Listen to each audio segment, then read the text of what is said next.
जय हिंद दोस्तों। Welcome to my YouTube channel IG के फ्री क्लास। आज की वीडियो में हम आपको बीएड के पेपर 2 जो कि है समसामयिक भारत और शिक्षा, इंग्लिश में कंटेम्पोररी इंडिया एंड एजुकेशन, इसके कुछ इंपॉर्टेंट क्वेश्चन पे चर्चा करेंगे जो आपके एग्जाम में बार बार पूछ लिया जाता है। देखिए, हम आपको पहले ही बताए हुए थे कि इस पेपर 2 में आपको लगभग 40 क्वेश्चन बताएंगे। आप किसी भी यूनिवर्सिटी से हो, यदि आप ये 40 क्वेश्चन देख लेते हैं तो इसी में से आपको क्वेश्चन देखने एग्जाम हॉल में मिल जाएगा। तो 40 क्वेश्चन का आप लोग जरूर रिवीजन करें। तो 40 क्वेश्चन में हम आपको क्वेश्चन नंबर 4 तक जो है इससे पहले बता चुके हैं। यदि आप वो नहीं देखे हैं तो जरूर जाके प्ले लिस्ट में चेक कीजिए। क्वेश्चन नंबर 4 तक जो है बताया हुआ है, तो जो कि काफ़ी इंपॉर्टेंट है। देखिए, आज की वीडियो में हम क्वेश्चन नंबर 5 बताएंगे जो कि काफ़ी अच्छा क्वेश्चन है। क्वेश्चन क्या है? भारत में क्षेत्र, भाषा, धर्म, जाति एवं जनजाति के स्तर पर विभिन्नता पर प्रकाश डालें। काफ़ी अच्छा क्वेश्चन है। इस वीडियो में इस पे चर्चा करेंगे जो कि काफ़ी इम्पोर्टेंट क्वेश्चन रहेगा आपके एग्जाम के दृष्टिकोण से। अब किसी भी यूनिवर्सिटी से हो, अब पेपर 2 में जो है आप यही जो सब्जेक्ट हम बता रहे हैं बीएड के पेपर 2 में फर्स्ट ईयर का सब्जेक्ट है, जिसमें आप समसामयिक भारत और शिक्षा पढ़ते हैं। इंग्लिश में कंटेम्पोररी इंडिया एंड एजुकेशन पढ़ते हैं। ये फर्स्ट ईयर का पेपर है, पेपर 2 है। इसी में से जिसमें 40 क्वेश्चन हम आपको बोले थे बताएंगे, जिसमें से आज की वीडियो में हम क्वेश्चन नंबर 5 पे चर्चा करेंगे, क्योंकि आप लोग का एग्जाम नज़दीक आते जा रहा है। जितना से ज़्यादा आप लोग क्वेश्चन देख के जाइएगा उतना अच्छा रहेगा आपको, आपके एग्जाम के लिए। आइए देखते हैं। वीडियो स्टार्ट करने से पहले आप लोग से एक छोटा सा रिक्वेस्ट है कि जो भी न्यू स्टूडेंट इस चैनल के साथ पहली बार जुड़े हैं, चैनल को जरूर सब्सक्राइब कर दें, वीडियो को लाइक कर दें। आइए वीडियो देखते हैं। Question number 5। देखिए, ये क्वेश्चन ऐसा है कि आपको जो है थोड़ा-सा धैर्य रखना होगा। समझने के लिए धैर्य रखना होगा, तो ही आप समझ पाइएगा। यदि एक बार इसको वीडियो को पूरा देख लेते हैं आप, हम गारंटी देते हैं कि आप ये क्वेश्चन ज़रूर समझिएगा। देखिए, भारत में क्षेत्र, भारत में जो क्षेत्र है उसकी विभिन्नता और भाषा की विभिन्नता और धर्म की विभिन्नता और जाति एवं जनजाति की जो विभिन्नता है, इस पे जो है प्रकाश डालना है। सबसे पहले देखेंगे भारत में क्षेत्र की विभिन्नता, तब भाषा देखेंगे, तब धर्म है, तब जाति एवं जनजाति के विभिन्नता देखेंगे। थोड़ा-सा ये क्वेश्चन थोड़ा-सा लेंदी है, थोड़ा-सा सभी पॉइंट पे चर्चा करने के लिए थोड़ा-सा टाइम लगेगा, ठीक है? तो आप वीडियो के साथ बने रहें। तो हो सकता है कि पूरा वीडियो आप एक साथ नहीं देख पाइएगा, तो इतना है कि आप 2-2 करके 2-2 चीज़ पे जो चर्चा करेंगे, आप देख देख के इसको समाप्त कर सकते हैं। ऐसा नहीं कि एक ही बार में आप समाप्त करने जाइएगा, तो थोड़ा-सा आपको लेंदी लगेगा। तो देख लेते हैं पहले क्षेत्र, तब भाषा देखेंगे, तब धर्म, जाति और जनजाति। हम एक ही वीडियो में ये सारी चीज़ों की विभिन्नता पे प्रकाश डालेंगे। तो आइए इसको देखते हैं, विस्तार से जानने का प्रयास करते हैं। देखिए, क्षेत्रीय या भौगोलिक दृष्टि से भारत में अनेक विविधताएँ व्याप्त है। तो भौगोलिक क्षेत्रीय दृष्टि से जो भारत में जो है अनेक प्रकार की विविधता पाई जाती है। इसमें 8000 मीटर की ऊँचाई पर स्थित हिमालय की चोटियों से लेकर दक्षिण के सपाट मैदान हैं। भारत की जो है स्थलीय भौगोलिक आकृति जो है ये 8000 मतलब कि हिमालय की चोटी से लेके दक्षिण के सपाट मैदान तक जो है इसकी क्षेत्रीय विस्तार है। भूमि क्षेत्र भी कई प्रकार हैं। जैसे भारत में जो है द्वीप, उष्णकटिबंधीय वन, गर्म रेगिस्तान एवं डेल्टा मैदान आदि हैं। इसमें उत्तर का पर्वतीय क्षेत्र है, दक्षिण का पठार है। भारत में जो है उत्तर का पर्वतीय क्षेत्र है, दक्षिण का पठार है, राजस्थान का मरुस्थल है, तो गंगा सिंधु के मैदान एवं समुद्र का तटीय मैदान भी है। इसी प्रकार यहाँ जलवायु में भी विभिन्नता पाई जाती है, परंतु यहाँ के निवासी अपने में अलग रहते हुए भी एकता का अनुभव करते हैं। मतलब कि एक दूसरे से अलग है, उत्तर के लोग अलग हैं, दक्षिण के लोग अलग हैं, फिर भी सभी सभी लोग जो है ना भारत के प्रति जो है एकता का जो है अनुभव करते हैं। तो आइए आगे देखते हैं। देखिए, जब कभी भी ब्राह्मी संस्कृतियों से संपर्क मतलब बाहरी संस्कृतियों से संपर्क होता है और युद्ध का मौका आया है, तब देश के निवासियों ने अपने आप को सदैव एक समझा है। ठीक है? जब बाहर की संस्कृति या कोई भी देश आक्रमण किया है, तो भारत में जितने भी लोग हैं, किसी भी क्षेत्र से हो, सभी एक रह के ये सोचते हैं कि वह देश को हराया जाए, एक साथ आ जाते हैं। देखिए, भारतीय संस्कृति में व्याप्त यह भौगोलिक एकता प्राचीन काल से भारतीयों में अपने देश के प्रति अनुभूति से जुड़ी हुई है। मतलब ये जो है भौगोलिक स्थिति जो है, ये प्राचीन समय से ही आते जा रहा है कि भारत जो है एक देश है, इसी में हम लोग रहते हैं और सभी की अनुभूति जो है एक दूसरे से जुड़ी हुई है देश के प्रति। देखिए, मातृभूमि मातृदेवी के रूप में पूजनीय रही है। मतलब कि भारत को जो है एक मातृदेवी के रूप में जाना जाता है और मातृभूमि के रूप में जो है पूजनीय रही है।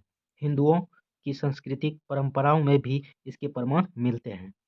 प्रत्येक धार्मिक पूजा करने वाला व्यक्ति भारत खंडे यानी जम्बू द्वीपे आदि से अपना नाम और गोत्र लेकर पूजा आरंभ करता है। अर्थात वह यह घोषणा करता है कि मैं मतलब भारत का जो पुराना नाम है जम्बू द्वीप, उसके नाम से लेता है। जम्बू द्वीप में भारतवर्ष का निवासी अमुक नाम मतलब जो नाम है वो नाम लेता है का व्यक्ति यह संस्कार संपन्न कर रहा हूँ। इसी प्रकार प्रतिदिन प्रातःकालीन पूजा में 5 पवित्र नदियों के नाम लिए जाते हैं, जिसमें है सिंधु, सरस्वती, गंगा, यमुना, नर्मदा तथा कावेरी। रामायण में भी भगवान राम ने कहा है कि जननी जन्मभूमि स्वर्ग से भी बढ़कर होती है। मतलब जहाँ आपका जन्म हुआ है वह जो है स्वर्ग से भी जो है बढ़कर है। इससे पता चलता है कि भारतीयों के मस्तिष्क में भारतवर्ष का नक्शा पहले से ही है और वे इसकी संतान होने पर गर्व करते हैं। इसकी धूल को माथे पर लगाकर अपने को धन समझते हैं। महान सम्राट अकबर ने भी फतेहपुर सीकरी के बुलंद दरवाजे पे लिखवा दिया था कि स्वर्ग, आइए आगे देखते हैं, स्वर्ग यदि कहीं है तो यहीं है। ऐसा आभास होता है कि भारतीयों को प्राचीन काल से ही इस भौगोलिक एकता का ज्ञान था। मतलब भौगोलिक एकता मतलब कि भारत में जितने भी लोग हैं एक दूसरे के लिए हैं और भारत के प्रति जो है वह एकता में विश्वास करते हैं।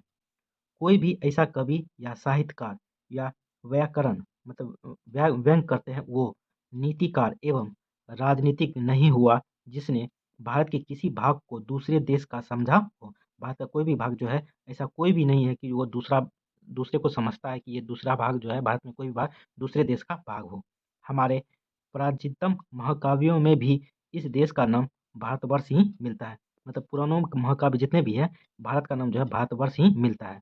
देखिए, विष्णु पुराण के एक श्लोक में तो स्पष्ट रूप से उल्लेखित है, विष्णु पुराण के जो भारत के बारे में उल्लेखित है कि समुद्र के उत्तर और हिमालय के दक्षिण का सारा प्रदेश भारत है।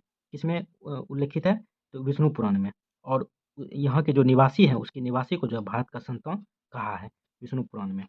अब देख लिए क्षेत्र के भारत के क्षेत्र की विभिन्नता देख लिए किस तरह की है।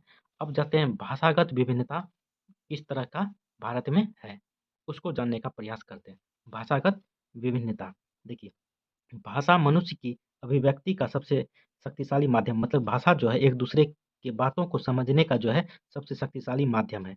देखिए, प्राकृतिक विभिन्नता के कारण इस देश में प्रायः 10 मील में भाषा और बोली में अंतर आ जाता है। मतलब 10 मील आप जाइएगा एक स्थान से दूसरे स्थान, वहाँ पे जो है बोली में अंतर आ जाता है। सन 1991 की जनगणना के अनुसार देश में 1652 भाषाएं बोली जाती थी। 1991 में जनगणना हुआ था, उस टाइम जो है 1652 भाषाएं बोली जाती थी भारत में। वैसे भारतीय संविधान में केवल 15 भाषाओं का ही उल्लेख किया गया है। इसके अतिरिक्त 3 भाषाओं को 1992 में मान्यता दी गई है और इन 18 भाषाओं का प्रयोग केवल सरकारी कार्य में किया जाता है। अब जो है 18 भाषा का उपयोग जो है यह सरकारी कार्य में किया जाता है। आप देख रहे हैं कि सरकारी कार्य के लिए भी एक भाषा नहीं है, इसमें 18 भाषाओं का भी प्रयोग किया जाता है। यहाँ से भी पता चलता है कि भाषा भी भिन्नता हर एक राज्य का अलग-अलग हो सकता है सरकारी कार्य के लिए। ठीक है? आइए आगे देखते हैं। वर्तमान में 22 भाषाओं को मान्यता मिल चुकी है। इन भाषाओं का उपयोग साहित्य अकादमी द्वारा साहित्यिक सम्मान के लिए भी मान्यता मिल चुकी है। मतलब कि ये 22 भाषाओं में जो साहित्य अकादमी सम्मान दिया जाता है, इस भाषा में से कोई भी भाषा पे यदि लिखा जाता है, तो उसको साहित्य सम्मान भी दिया जाता है। यानी कि साहित्य अकादमी जो पुरस्कार दिया जाता है कि जो भी श्रेष्ठ पुस्तक हो, जो भी है, इसके लिए ये 22 भाषा मान्यता प्राप्त है। देखिए, इन भाषाओं का उपयोग साहित्य अकादमी द्वारा साहित्यिक सम्मान के लिए भी नहीं किया जाता है।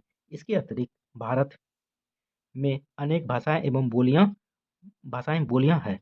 मतलब कि इसके अतिरिक्त जो है मतलब 22 भाषा के अलावा भी भारत में जो है अनेक भाषा जो है बोली जाती है। जी, आइए उसको देखते हैं कौन किस तरह की भाषा जो बोली जाती है अन्य भाषा में। जैसे आप देखिएगा कि हिंदी में अवधी बोली जाती है, उसके बाद बघेली भाषा बोली जाती है, भोजपुरी बोली जाती है, ब्रज भाषा बोली जाती है, बुंदेली बोली जाती है, छत्तीसगढ़ी बोली जाती है, हड़ौती बोली जाती है, मगही बोली जाती है, मालवी बोली जाती है, नमारी बोली जाती है और पहाड़ी भाषा भी बोली जाती है। राजस्थानी भाषाएं और अनेक बोलियां सम्मिलित है। इसके अलावा भी और भी कई भाषाएं जो भारत में बोली जाती है। इस प्रकार हमारे देश एवं समाज में भाषागत विविधता भी बहुत है। मतलब इस तरह हम देख रहे हैं कि हमारे देश में जो है भाषा भी काफ़ी है। ठीक है। इरावती कार्वे के अनुसार भारतीय समाज में 3 भाषाई परिवारों की भाषाएं बोली जाती है। इरावती एक वैज्ञानिक है या अची है, प्राचीनतम वेद जो अची लिखते हैं, तो उनके अनुसार जो है भारत में जो है 3 भाषाएं जो है मुख्य रूप से बोली जाती है। तो इस पे भी थोड़ा देख लेते हैं 3 भाषा कौन-कौन है, उसको भी देख लेते हैं। देखिए, पहला है इंडो यूरोपीय भाषाई परिवार। देखिए, भारत में 78.4% लोग आर्य भाषा समूह की बोली बोलते हैं। मतलब कि आर्य भाषा की जो भाषा थी वो भारत के 78.4% लोग बोलते हैं आर्य भाषा। इसमें जो है आर्य जो बोलते हैं 78.4% में, इसमें पंजाबी, सिंधी, हिंदी, बिहारी, बंगला, असमिया, राजस्थानी, गुजराती, मराठी, उड़िया, कश्मीरी इत्यादि भाषाएं सम्मिलित हैं, जो आर्य लोग 78.4% लोग बोलते हैं ये। और भारत में सबसे अधिक जो भाषा बोली जाती है वो हिंदी है और दूसरा नंबर पे जो है बांग्ला है। ठीक है, इसे ध्यान में रखिएगा। देखिए, दूसरा जो बोले थे वो द्रविड़ भाषाई परिवार बोले थे। इस भारत में 20.6% लोग द्रविड़ भाषा बोलते हैं। इसमें तेलुगु, कन्नड़, तमिल, मलयालम, काडगू, गोंडी इत्यादि भाषाएं आती है। द्रविड़ भाषा में ये आते हैं और 20.6% लोग बोलते हैं। ये देखिए, ये तीनों जो है ये इरावती कार्बे के अनुसार भारत में भाषाएं बोली जाती है, उसके अनुसार है। ठीक है। तीसरा है ऑस्ट्रो एशियाई परिवार। देखिए, इसमें मुंडारी, बांदो, जुआंग, भूमिया, संथाली, खासी इत्यादि भाषाएं आती है। आइए आगे देखते हैं, ये 3 चीज़ में जो बाँटे थे भाषा के क्षेत्र में, इरावती कार्बे। देखिए, इतनी अधिक भाषाई विविधता के कारण भाषाओं का वर्गीकरण में निश्चित नहीं नहीं रह पाता है। मंगोल जाति के लोग तिब्बती चीनी परिवार की भाषाएँ बोलते हैं। जो मंगोल आक्रमण किए थे, वो उनकी जनजाति के लोग जो हैं भारत में तिब्बती चीनी परिवार की भाषा जो है बोलते हैं। देखिए, चीन का जो है मंदारिनी, वो भाषा तिब्बती जो होता है, जो तिब्बत की भाषा होती है, उन दोनों का जो मिक्सर जो है भाषा बोलते हैं कौन? मंगोल जाति के लोग। इस भाषा पर आर्य भाषाओं का प्रभाव भी देखने को मिलता है। जैसे तमिल, तेलुगु, कन्नड़ और मलयालम द्रविड़ परिवार की मुख्य भाषाएं हैं। जो ये सब भाषा जो बोली जाती है, तमिल आंध्र प्रदेश में, तेलुगु जो है आंध्र प्रदेश में, तमिल जो है तमिलनाडु में, आंध्र प्रदेश में तेलुगु, कर्नाटक में कन्नड़ और केरल में जो है मलयालम भाषा जो है बोली जाती है। देखिए, द्रविड़ भाषाओं में के अनेक शब्द और प्रयोग आर्य भाषाओं में आ गए हैं, जबकि संस्कृत के अनेक शब्द द्रविड़ भाषाओं में मिल गए हैं। फिर भी भारत के दक्षिणी राज्यों में उक्त 4 भाषाएं ही प्रचलित हैं। दक्षिण भारत से बाहर भी 2 जगहों पर द्रविड़ भाषा बोले जाती है। आप यह देख रहे हैं कि भाषा का कितना विभिन्नता है भारत में। ठीक है, आइए आगे देखते हैं। देखिए, जाने का सबूत है इस बात यह इस बात का सबूत है कि द्रविड़ लोग कभी भारत के दूसरे हिस्सों में भी फैले थे। द्रविड़ जो बाहर में बोले जाते हैं, तो इससे अनुमान लगाया जा सकता है कि द्रविड़ लोग जो है कभी जो भारत के बाहर भी दूसरे हिस्से में भी फैले हुए थे। उदाहरण के लिए समझिए, बलूचिस्तान की बरोही भाषा द्रविड़ भाषा की ही भाषा मानी जाती है। तो बलूचिस्तान में जो पाकिस्तान में है, वहाँ पे जो बरोही भाषा जो बोली जाती है वो द्रविड़ भाषा ही मानी जाती है। ठीक है। जबकि झारखंड के प्रमुख आदिवासी जैसे ओराव जो भाषा बोलते हैं, झारखंड में जो प्रमुख आदिवासी लोग होते हैं उसको ओराव जनजाति रहते हैं, आदिवासी लोग रहते हैं। ये भाषा जो बोलते हैं वह भी जो है द्रविड़ों से मिलती-जुलती भाषा है। भाषा शास्त्रियों में इस बात को लेकर भी विवाद है कि ब्रोही और ओराव भाषाएं सच में द्रविड़ परिवार की भाषा हैं या और किसी और या परिवार की। मतलब उन्हें अभी भी विवाद है कि ये द्रविड़ भाषा है या नहीं, या किसी और परिवार की भाषा है। आदिवासियों के बीच और भी कई बोलियां प्रचलित है जो वर्गीकरण दृष्टि से औष्ट्रिक एवं आग्नेय भाषा समूह में रखा जाता है। तो देख लिए भाषा विभिन्नता देख लिए। अब जानते हैं धर्म के आधार पर सामाजिक विभिन्नता किस प्रकार की है भारत में, उसको जानते हैं। देखिए, ये वीडियो थोड़ा सा लंबा होगा, आप कोशिश कीजिए कि 2 बार 2-2 खंड में इसको देखने का प्रयास करिए। ठीक है। तो देखिए, धर्म के आधार पर सामाजिक विभिन्नता। देखिए, भारतीय समाज और जनजीवन में धार्मिक विविधता भी बहुत है। तो भारतीय समाज में आप देखते हैं कि जनजीवन क्षेत्र में धार्मिक विभिन्नता भी हर एक धर्म, मतलब 6-7 धर्म मानने वाले भारत में हैं। उसको आगे चर्चा करेंगे। विश्व के सभी प्रमुख धर्मों के अनुयायी भारत में रहते हैं। मतलब कि विश्व में जितने भी धर्म हैं उसको मानने वाले लोग जो है भारत में भी रहते हैं और अपनी धार्मिक विशेषताओं को कायम करने का प्रयास करते रहे हैं। इसी कारण यह समाज धर्म की दृष्टि से अनेक वर्गों में विभक्त होता गया है। 1991 की जनगणना के अनुसार भारत में 7 धर्म माने गए हैं। भारत में 1991 जनगणना हुआ तो उसमें भारत में जो है 7 धर्म माने गए हैं, जिसमें है हिंदू, मुस्लिम, ईसाई, सिख, बौद्ध, जैन एवं अन्य धर्म। इन धर्मों को मानने वाले लोगों का प्रतिशत 1991 से 2001 की जनगणना के अनुसार निम्नवत है। 1991 में कितना था इन लोगों का धर्म मानने वाला और 2001 में कितना हुआ। तो आइए उसको एक बार देख लेते हैं। देखिए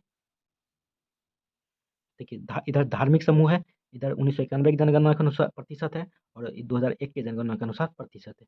हिंदू देखिए 1991 की जनगणना के अनुसार 81.53% था भारत में और 2001 में जो है 80.46% हो गया।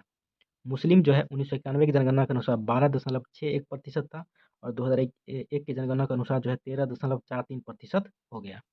ईसाई जो है 1991 में 2.32% था और 2001 की जनगणना के अनुसार 2.34% हो गया। सिख जो है 1.94% था और 2001 की जनगणना के अनुसार 1.87% हो गया। बौद्ध जो है जितना था उतना ही रह गया, 0.77% 1991 में ही था और इतना ही 2001 की जनगणना के अनुसार था। जैन जो है ये भी लगभग उतना ही है, 0.40% 1991 में था और 0.41% 2001 में हो गया। पारसी जो है ये घट गया, इसका जनसंख्या 1991 की जनगणना के अनुसार जो है 0.08% था और 2001 की जनगणना के अनुसार जो 0.06% हो गया। और अन्य में जो आते हैं वो कोई भी धर्म नहीं मानते, ठीक है, या अन्य मिला-जुला जो होता है वो, जिसमें अन्य में 1991 में 0.44% था और 2001 में जो है 0.72% हो गया। तो आप देख रहे हैं कि 7 धर्म जो है 1991 से 2001 में कितना हो गया, ये भी डाटा आपको बता दिए। तो आइए आगे देखते हैं। देखिए हिंदू धर्म को मानने वालों की संख्या अन्य धर्मों को मानने वालों की तुलना में अत्यधिक है। जो डाटा अनुसार लगभग 81% जो है हिंदू जनसंख्या है भारत में। हिंदू धर्म में अनेक देवी देवताओं की आराधना, धार्मिक उत्सव, दान, यज्ञ, व्रत व्रत एवं तीर्थ यात्रा आदि का विशेष महत्व है। हिंदू में जो है अनेक देवी देवता का आराधना किया जाता है, धार्मिक उत्सव अनेक देवता का मनाया जाता है, दान यज्ञ किया जाता है, व्रत किया जाता है, तीर्थ यात्रा आदि विशेष जो है हिंदू धर्म में ये महत्व रखता है। देखिए हिंदू प्रमुख रूप से शैव, वैष्णव और शाक्त और स्मार्त के रूप में विभक्त हैं। जो शिव, विष्णु और देवी के उपासक हैं। मतलब कि ये 4 जो है हिंदू प्रमुख रूप से इन सभी में विभिन्नता हैं, मानने वाले हैं। शिव, विष्णु और देवी के जो है उपासक हैं। इनमें भी अनेक उपशाखाएँ हैं, जो अनेक मतों, धार्मिक अनुष्ठानों के सिद्धांतों पर भिन्न-भिन्न हैं। जैसे हिंदुवाद में विभिन्न मठ और पंथ हैं, जो हिंदू धर्म को जटिल बनाते हैं। जैसे कबीर पंथ, सतनामी और लिंगायत हैं, जो अलग-अलग धर्म का दावा करते हैं। इसी प्रकार वैष्णव संप्रदाय मोक्ष प्राप्ति के 3 मार्ग मार्ग मुख्य रूप से मानता है। तो 3 मार्ग कौन है वैष्णव संप्रदाय के द्वारा जो माना जाता है? पहला है कर्म मार्ग, दूसरा है ज्ञान मार्ग और तीसरा है भक्ति मार्ग। देखिए कर्म मार्ग में कर्मकांड और यज्ञ आदि की विविधताओं का उल्लेख किया गया है। ज्ञान मार्ग में ज्ञान प्राप्ति को मोक्ष का माध्यम बनाया गया है। शैव संप्रदाय में शिव को परमात्मा माना गया है और कहा गया है कि शंकर वैदिक देवता रुद्र ही है और अनादिकाल से आर्यों। आइए आगे देखते हैं। अनादिकाल के देवता हैं कौन? शंकर। देखिए शंकर तथा रुद्र वस्तुतः अमित देवता के ही रूप हैं। उसके बाद आता है शक्त संप्रदाय। देखिए इसमें जो है में मातृ देवी की पूजा का प्रचलन है। इसमें मातृ देवी की जो है पूजा का प्रचलन है। बिना शक्त के शिव सबके समान है। बिना शक्त संप्रदाय यानी शक्त के समान जो है बिना शक्त के जो है शिव जो है सबके समान। सब समझते ही है जो मृत्यु हो जाता है वो पार्थिव शरीर होता है वो सबके समान है। शक्ति को उसके कल्याणकारी रूप में उमा, दुर्गा, भवानी, अन्नपूर्णा आदि के नाम से जाना जाता था। उन शक्त को ये देवी के रूप में जाना जाता है।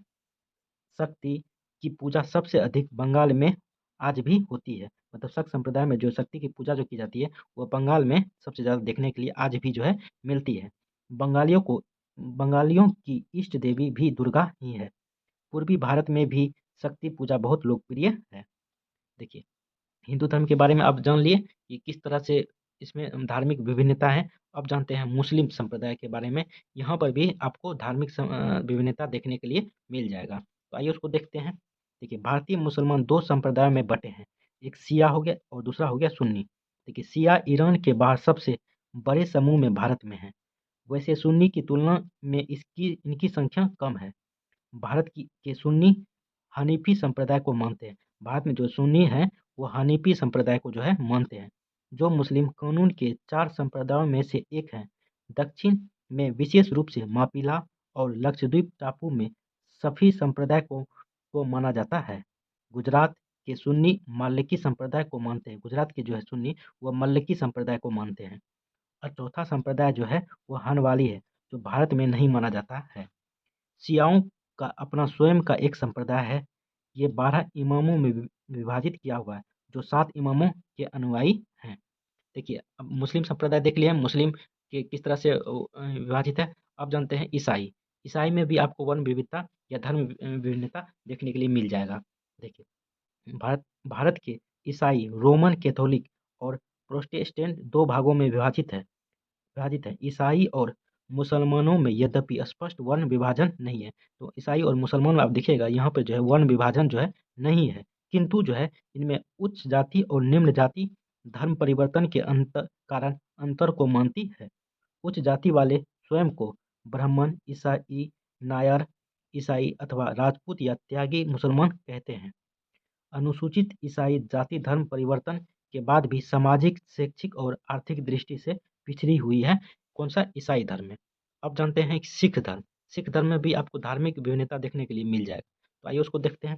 देखिए, सिख धर्म के अनुसार सिखों के दसम गुरु मतलब 10वें गुरु गुरु श्री गुरु गोविंद सिंह जी महाराज ने हिंदू धर्म की रक्षा के लिए ही इस पंथ का निर्माण किया था।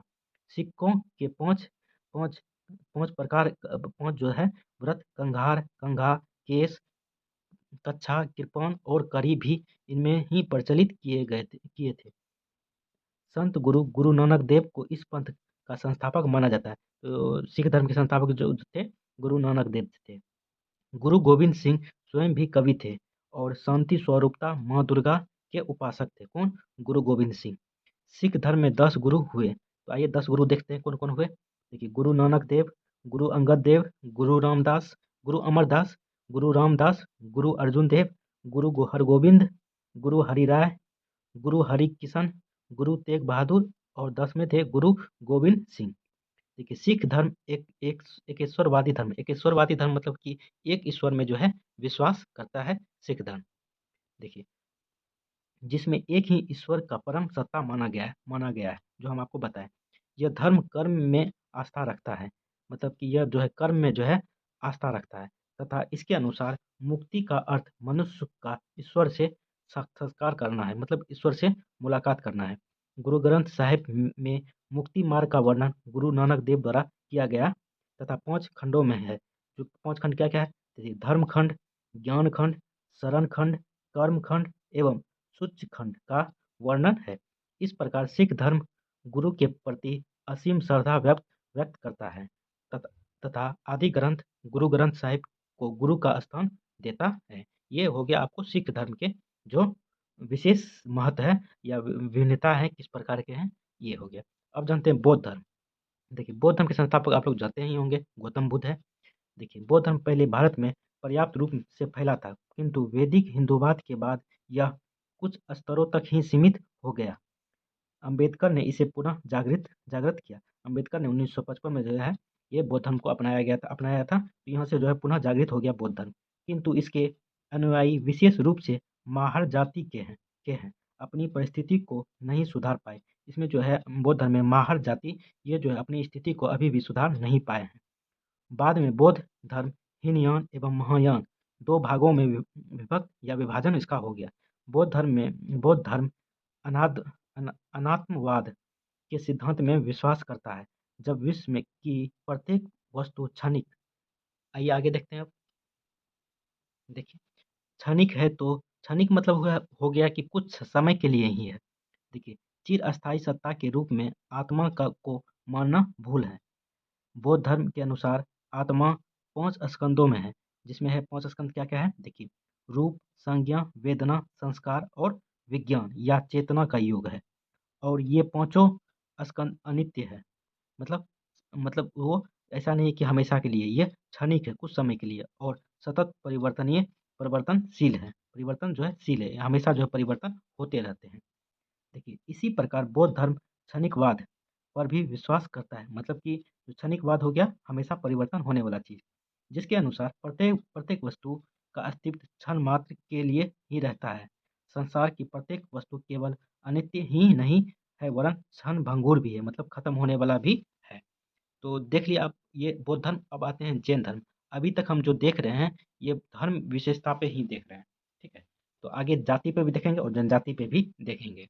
देखिए, वीडियो थोड़ा-सा लंबा होगा क्योंकि इसमें 6 टर्म को जो है परिभाषित करना है, तो 6 टर्म को परिभाषित करने में थोड़ा-सा टाइम लगेगा ही। आप लोग हो सकता है कि अभी तक ऊब गए होंगे, तो वीडियो को रोक के थोड़ा-सा इधर-उधर टहल लीजिए, फिर देखिएगा, ठीक है? हमेशा एक ही साथ ये वीडियो देखिएगा, थोड़ा-सा लंबा होगा, तो आपको हर एक पॉइंट को समझाना मेरा कर्तव्य है।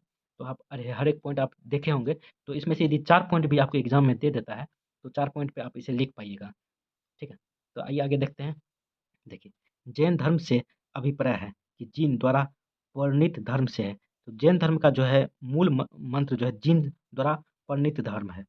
जिस प्रकार विष्णु के अनुयायी वैष्णव और शिव के उपासक शैव कहलाते हैं, उसी प्रकार जीन के उपदेशों को मानने वाले जैन तथा उनके धर्म को मानने वाले को जो है जैन धर्म कहा जाता है।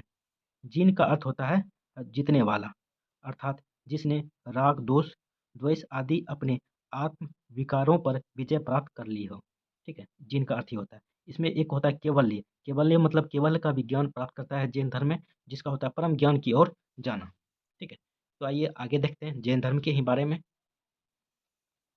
देखिए, जैन धर्म किसी समय भारत में बहुत फैला हुआ था, किंतु आज उसके अनुयायी बहुत कम हैं। जो डाटा के अनुसार आपको हम बता दिए थे, 0.44% है तथा और दक्षिण राज्यों में रहते हैं। जो भी हैं वो जो है दक्षिण राज्य में रहते हैं।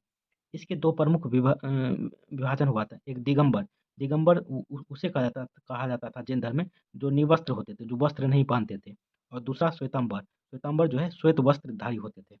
देखिए, दार्शनिक दृष्टि से जैन धर्म यथार्थवादी, सापेक्षवादी एवं अनेकांतवादी है।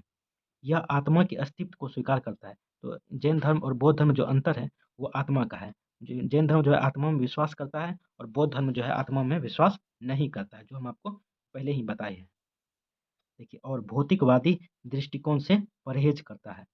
जैन धर्म यह भी स्वीकार करता है कि आत्म अनुभूति के बल त्याग के द्वारा ही प्राप्त की जा सकती है। मतलब अनुभूति जो है बल को त्याग करके ही इसे प्राप्त की जा सकती है। अब देखते हैं जैन धर्म देख लिए, अब आते हैं पारसी धर्म के बारे में। देखिए, पारसी एक लघु समुदाय है। भारत में इनका आगमन 8वीं शताब्दी में पर्शिया से हुआ और यह भारत की जनसंख्या में घुल-मिल गए। तो भारत में जो है पारसी धर्म का आगमन जो 8वीं शताब्दी में पर्शिया से हुआ और भारत में आके भारतीय जनसंख्या के साथ जो है ये घुल-मिल गए। भारत में इनकी जनसंख्या के आकार की तुलना में योगदान अधिक रहा है।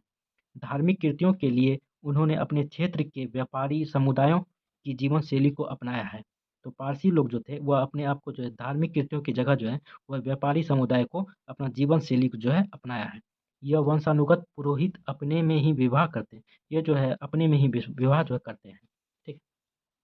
अब आते हैं आगे पारसी धर्म के ही बारे में। देखिए, यह धर्म के मतलब पारसी धर्म के जो संस्थापक थे उनका नाम जो है जरथुस्त्र था। यह धर्म भी वैदिक धर्म की भांति प्राचीन धर्म है। मतलब ऐसा नहीं है कि पारसी धर्म इधर का, यह भी जो है वैदिक धर्म के अनुसार जो है बहुत प्राचीन धर्म है। कुछ विद्वानों के अनुसार महात्मा जरथुस्त्र का जन्म जन्म जो है 500 ईसा पूर्व में जो है हुआ था। किसी ज़माने में इसका प्रचार मिस्र, रोमन साम्राज्य और ब्रिटेन तक था। भारत की दृष्टि से देखा जाए तो इस धर्म का बहुत महत्व है, क्योंकि इस धर्म के इतिहास और वैदिक धर्म के इतिहास से पता चलता है कि ये दोनों मौलिक रूप से आर्य कबीले थे। मतलब कि जो है पारसी धर्म ये मुख्य रूप से जो है जो भारतीय समाज के जो वैदिक हिंदू धर्म की जो वैदिक सभ्यता है उनके अनुसार पता चलता है कि पारसी धर्म जो है मौलिक रूप से आर्य कबीले थे। किसी कारणवश इनमें मतभेद हुआ और ये अलग हो गए। ऋग्वेद और उनकी धार्मिक पुस्तक अवेस्ता, मतलब कि जो ऋग्वेद जो है और पारसी धर्म का जो है मूल रूप से जो पुस्तक है, उसका जो पुस्तक अवेस्ता नाम है, अवेस्ता में अनेक बातों पर साम्य है। मतलब कि जो धार्मिक पुस्तक है, ऋग्वेद की जो पुस्तक है और पारसी धर्म की जो पुस्तक है, उसमें जो है बहुत बातों को जो है एक है दोनों का। इस धर्म के अनुसार अहुमर्जता की एकमात्र ईश्वर है, वही सारे विश्व का स्रष्टा है। जीवन दो विरोधी शक्तियों के बीच संघर्ष का ही रूप है। यह विरोधी शक्तियाँ नेकी मतलब गुड और बंदी मतलब खराब चीज़ इविल है। इसे पुण्यात्मा और पापात्मा कहते हैं। पुण्यात्मा मतलब सही सही चीज़ करना और पापात्मा मतलब गलत चीज़ करना। ये तत्वों के संघर्ष के द्वारा ही प्रकृति का विकास होता है और समाज का विकास होता है। अंत में विजय पुण्यात्मा मतलब जो सही है, पुण्यात्मा जो होती है उसकी जो है विजय वो जो होती है पापात्मा पर, वे पराजित होते हैं। देखिए, A.R. वाडिया ने इस धर्म की ऐतिहासिक भूमिका पर प्रकाश डालते हुए कहा है, वर्षों से इस धर्म ने अन्य लोगों को अपना नैतिक और आध्यात्मिक उत्साह खुले दिल से हस्तांतरित किया है। अच्छे विचार, अच्छे वचन और अच्छे कर्म। आइए आगे देखते हैं। देखिए, जरस्त्रियों के ही एकाधिकार नहीं है। अति प्राचीन काल में जरथुस्त्र ने यही सीख दी थी और उनका पुरस्कार यह है कि आज यह धर्म समस्त मानवता की विरासत बन गया है। कौन सा धर्म? तो पारसी धर्म, ठीक है। देखिए, ईसाई और जरस्थ्रो की भांति यहूदी धर्म भी भारत में, यहूदी धर्म जो है अभी आप देख रहे हैं इजराइल में यहूदी धर्म ज़्यादा निवास करता है, ठीक है। तो ईसाई और जरस्थ्रो की भांति यहूदी धर्म भी भारत में 1000 वर्ष से पहले समर्पित जो है हो चुका था, मतलब आ चुका था। यहूदियों की प्रमुख दो छोटी छोटी बस्तियां कोचीन जो केरल में है और महाराष्ट्र में थी। 17वीं शताब्दी में कोचीन में यहूदियों की संख्या करीब करीब जो है 2200 थी। ये लोग गोरे और काले रंग के थे। कालों से गोरे विवाह नहीं करते थे और इनके साथ खाना भी नहीं खाते थे। महाराष्ट्र में इनकी संख्या 14,020 थी। इनका प्रमुख व्यवसाय तेली का था और इनके साथ हिंदू तेलियों जैसा व्यवहार किया किया जाता था।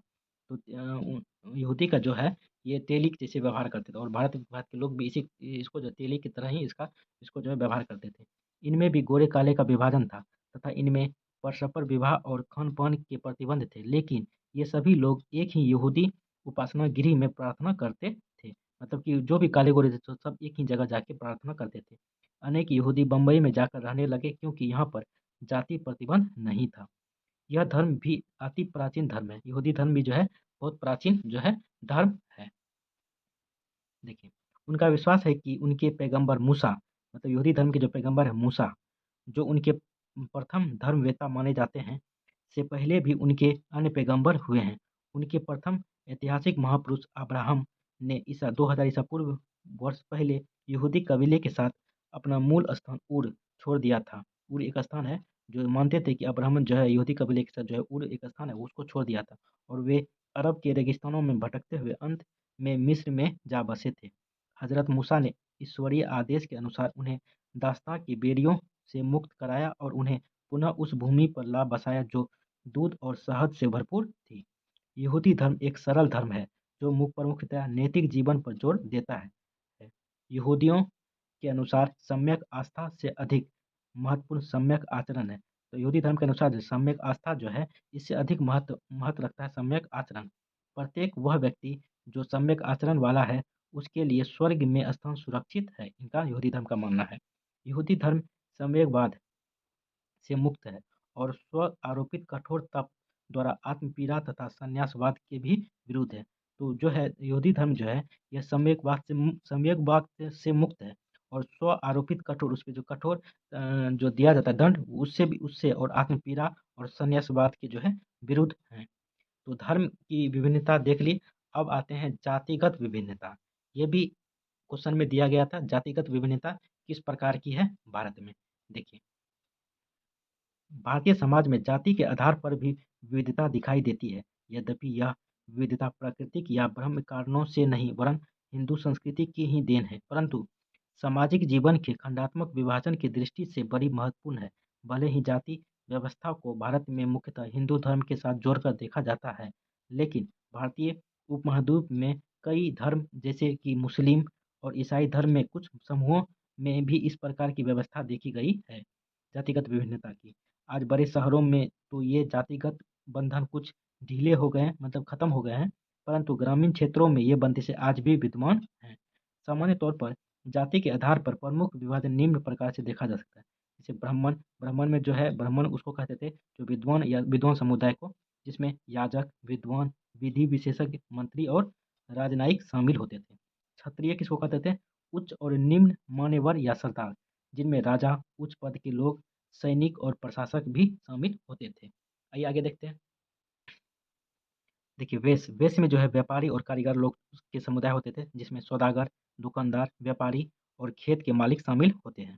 शूद्र, शूद्र में जो सेवक या सेवा प्रदान करने वाली प्रजाति होते थे, में अधिकतर गैर प्रदूषित, मतलब जो भी ये खराब काम करने वाला होता है, जो होता है नालियाँ साफ करना, ये सब साफ करना जो है, ये शूद्र लोग करते थे। कार्यों में लगे शारीरिक और कृषक श्रमिक शामिल होते हैं। इससे पहले भारत में एक अतिरिक्त जाति को अहूत के रूप में भी माना जाता था। हालांकि इस प्रणाली को हिंदू धर्म के कानून के अनुसार अब गैर कानूनी घोषित कर दिया गया है। ठीक है, आइए आगे देखते हैं। देखिए आज आज हम देखते हैं कि यह जातीय भेदभाव देश की राजनीति पर भी हावी होता जा रहा है। आज जातियों के अखिल संघ बने हैं, हर एक जाति के जो है एक अखिल संघ बना हुआ है। राजनीतिक दल भी चुनाव के दौरान जातिवाद का उपयोग करते हैं। इस समय उत्तर प्रदेश की राजनीति में जातिवाद के आधार पर ही जो होता है, धर्म के आधार पे होता है। ठीक है, अब ये इतना छोड़ दीजिए, ठीक है, ये सही नहीं लग रहा है। आइए आगे देखते हैं। अब जाते हैं जनजातीय विभिन्नता। ठीक है, देखिए भारतवर्ष में आज भी अनेक ऐसे मानव समूह या निवास करते हैं जो आज भी आधुनिक सभ्यता के प्रभावों से कोसों दूर है। देखिए जनजाति को जो जंगलों में जो निवास करते हैं वो जनजाति होते हैं। ठीक है, वो जो है आज भी जो है जो मेन सभ्यता है उनसे अभी भी दूर है। इन्हीं को जनजाति अथवा वन्य जाति कहा जाता है। सन 1991 की जनगणना के अनुसार भारत में 6.78 करोड़ जनजाति लोग रहते थे, एसटी लोग रहते थे। कुछ जनजाति आदिम अवस्था में ही रहती है, जबकि कुछ ने आधुनिक सुख साधनों को अपना लिया है। मतलब आदिम मतलब कि जो पुराना उसकी जो व्यवस्था आ रही है उसी में रहना पसंद करते हैं, मगर कुछ ने जो है आधुनिक सुख सुविधा का भी लाभ उठाना शुरू कर दिया। इन सभी जनजातियों की भाषा अलग है, प्रजा विधि अलग है और संस्कृति भी अलग है। इन सभी जनजातियों में सांस्कृतिक विविधता पाई जाती है। भारतीय संविधान में इनकी संख्या 216 है। मतलब एसटी की जनसंख्या जो है भारतीय संविधान में 216 है। परंतु इसके अतिरिक्त भी बहुत से ऐसे समुदाय हैं जो जनजातीय जीवन बिता रहे हैं। संपूर्ण भारत को जनजातियों की दृष्टि से 4 क्षेत्रों में बाँटा जा सकता है। जनजातीय जो भारत में है उसको 4 क्षेत्रों में बाँटा जा सकता है। जैसे हम देखते हैं, पहला क्षेत्र जो है मध्य क्षेत्र में जो है मध्य प्रदेश, बिहार एवं उड़ीसा तथा पश्चिम बंगाल की जनजातियाँ जो निवास करती हैं इन सब क्षेत्रों में, जैसे कि संथाल, मुंडा, उराव, हो, भूमिज, कोया, खोंड, भूया, बेगा, ये सब जनजाति जो है इन सब क्षेत्रों में निवास करती है। देखिए उत्तर पूर्वी देखिए उत्तर पूर्वी में हिमालय की तराई, असम और बंगाल की जनजातियों में जो निवास करती है, गद्दी जनजाति, गुज्जर, किनउरा, थारू, कुकी, गारो, खासी, नागा आदि जनजाति जो है निवास करती है। और तीसरा जो है क्षेत्र है दक्षिण क्षेत्र में केरल, मैसूर, मद्रास तथा पूर्वी पश्चिमी घाटों में रहने वाली जनजाति जो है ये गोंड, कोंडा, डोरा, इरुला, टोडा, पनियान इत्यादि जो है जनजाति इन सब क्षेत्रों में जो है निवास करती है। पश्चिमी क्षेत्र में राजस्थान, गुजरात और महाराष्ट्र में रहने वाली जनजातियाँ जैसे कि मीना, भील, गामित, कोकना आदि आती है। इस प्रकार देश के सभी भागों जैसे उड़ीसा, बिहार, गुजरात, राजस्थान, महाराष्ट्र, आंध्र प्रदेश और असम आदि में ये जनजातियाँ रहती हैं, जिससे कि मध्य प्रदेश में इन जातियों का प्रतिशत सर्वाधिक है। मध्य प्रदेश में जो है इन जनजातियों की संख्या सर्वाधिक है। जनजातियों की कुल जनसंख्या का इन 4 क्षेत्रों में प्रतिशत विवरण आइए आगे देखते हैं। विवरण जो है इस प्रकार है। जैसे हिमालय के क्षेत्र में जो है 11.35% रहता है। मध्य भारत क्षेत्र में जो है 56.88% रहता है, जिसमें मध्य प्रदेश हो गया। पश्चिमी भारत क्षेत्र में जो है 24.86% रहता है। दक्षिण भारत क्षेत्र में जो है 6.21% रहता है। देखिए इन जनजातियों के व्यवसाय, खान-पान, रहन-सहन, वैवाहिक संबंध और रीति-रिवाजों में अनेक विविधताएँ मिलती हैं। ये लोग अपनी सामाजिक व्यवस्था का निर्वाह करते हुए समूहों में रहते हैं। इस समय भारत की अनेक जातियाँ पर संस्कृतिकरण की प्रक्रिया से गुजर रही है और मतलब कि वो भी नए आधुनिक युग में आ रही है और इस कारण अनेक समस्याओं से ग्रस्त भी है। अतः जनजातियाँ संस्कृतियों के अस्तित्व को बनाए रखने हेतु इन्हें विकास के उचित अवसर दिए जाने चाहिए तथा इन्हें भारतीय संस्कृति की मुख्य धारा में आने का अवसर भी दिया जाना चाहिए। सरकार भी ये चीज़ के लिए कदम उठा रही है। देखिए, संक्षेप में यदि देखा जाए तो भारत की जनजातीय संस्कृति विविधता निम्न रूपों में देखने के लिए मिलता है। भारत में जो जनजातीय क्षेत्र में भी विविधता देखने में मिलती है, तो आइए देखते हैं उसको किस-किस तरह से विविधता देखने के लिए मिलती है। देखिए, पहला है कुछ जनजातियाँ जनसंख्या की दृष्टि से काफ़ी बड़ी है, जैसे कि गोंड, मुंडा, भील तथा संथाल। दूसरी ओर कुछ जनजातियाँ जनसंख्या की दृष्टि से इतनी छोटी है कि उनकी गणना 100 व्यक्तियों से अधिक नहीं है, जैसे कि ओंग तथा टोटो। सामाजिक संगठन की दृष्टि से भी कुछ जनजातियाँ जटिल सामाजिक संगठन रखती है तथा कई उपविभागों तथा वर्गों में विभाजित है। इसके विपरीत कुछ जनजातियों का सामाजिक संगठन व्यक्त सरल है। तीसरा है पारिवारिक स्वरूप की दृष्टि से भी जनजातियों में विभिन्नता है। अधिकांश जनजातियाँ पितृसत्तात्मक, पितृस्थानीय एवं पितृवंशीय है, परंतु ऐसी जनजातियाँ भी पाई जाती है जो मातृसत्तात्मक यदि मातृस्थानीय एवं मातृवंशीय है, जैसे कि कुकी, गारो आदि। ये सब जो है मातृसत्तात्मक है। माता का ही यहाँ पे मतलब चलता है। मातृ वो प्रमुख घर के प्रमुख जो है माता ही होती है। देखिए, चौथा है विवाह संबंधी प्रथाओं की दृष्टि से भी जनजातियों में विभिन्नता पाई जाती है। उदाहरण के लिए जेनसर बाबर की खास जनजाति एवं नीलगिरी पहाड़ी की टोडा जनजाति में बहुपत्नी विवाह प्रथा पाई जाती है। बहुपत्नी मतलब कि जो दूल्हा है वो अपने दूल्हा जो है अपनी पत्नी के यहाँ ही रहती है। यह प्रथा पाई जाती है। पाँचवां है धार्मिक विश्वासों, देवी देवताओं एवं जादू टोना की दृष्टि से भी प्रत्येक जनजाति में भिन्नता है। कुछ जनजातियों में टोम टोटमवाद प्रचलित है तथा अनेक धार्मिक निषेध भी पाए जाते हैं। देखिए छठा, ये लास्ट ही है, अंतिम ही पेज है। देखिए, आर्थिक विकास की दृष्टि से भी जनजातियों में विविधता पाई जाती है। कुछ जनजातियां आज भी वनों में खाद्यान्न संग्रह एवं शिकार पर निर्भर है, तो कुछ जनजातियां पशुपालन एवं चारागाही पे। कुछ जनजातियां आज भी झूम खेती कर रही है, तो कुछ ऐसी जनजातियां भी है जो अस्थायी खेती कर रही है। इस प्रकार भारत में व्याप्त जनजातिगत विभिन्नता एक बिरंगा चित्र प्रस्तुत करती है। सारांश के लिए ब्रह्म रूप में भारतीय समाज, सांस्कृतिक और जनजीवन में विविधता होते हुए भी भारत एक मौलिक रूप से एक है। इसी सांस्कृतिक, सामाजिक और राजनीतिक चेतना के आधार पर राधाकृष्णन का यह कथन उचित ही है कि भारत की संस्कृति में एकता के चिन्ह पाए जाते हैं। इनका कहना था राधाकृष्णन का। यद्यपि परीक्षण करने पर वे विभिन्न प्रकार के रंगों में बिखरे हुए दिखते हैं। जब परीक्षण किया जाता है तो भारत के लोग हैं विभिन्न रंगों में जो है बिखरे हुए दिखाई देते हैं। ये भिन्नता पूर्ण रूप से समाप्त नहीं हो सकी, यद्यपि सभ्यता के उदय से लेकर अब तक देश के नेताओं के मस्तिष्क में एकता के विचार घूमते रहे हैं। तो देख लिए कैसा लगा वीडियो, आप लोग कमेंट करके ज़रूर बताएं। इसके बाद जो आपको क्वेश्चन बताएंगे वो आपको दिखा देते हैं। आने वाले वीडियो में हम आपको क्वेश्चन नंबर 6 बताएंगे, जो कि है समाज में विभिन्नता और समानता एवं हास्याकरण के शैक्षिक निहितार्थ पर प्रकाश डालें। काफ़ी अच्छा क्वेश्चन है, आने वाले वीडियो में इस क्वेश्चन का चर्चा करेंगे। इसके लिए चैनल को जरूर सब्सक्राइब कर दें, वीडियो को लाइक कर दें। कैसा लगा वीडियो कमेंट करके आप लोग जरूर बताएं। आप लोग चैनल को सब्सक्राइब नहीं कर दे, चैनल को जरूर सब्सक्राइब कर दो, कमेंट जरूर करें कि आपको कैसा लगा ये वीडियो। चलिए, थैंक यू।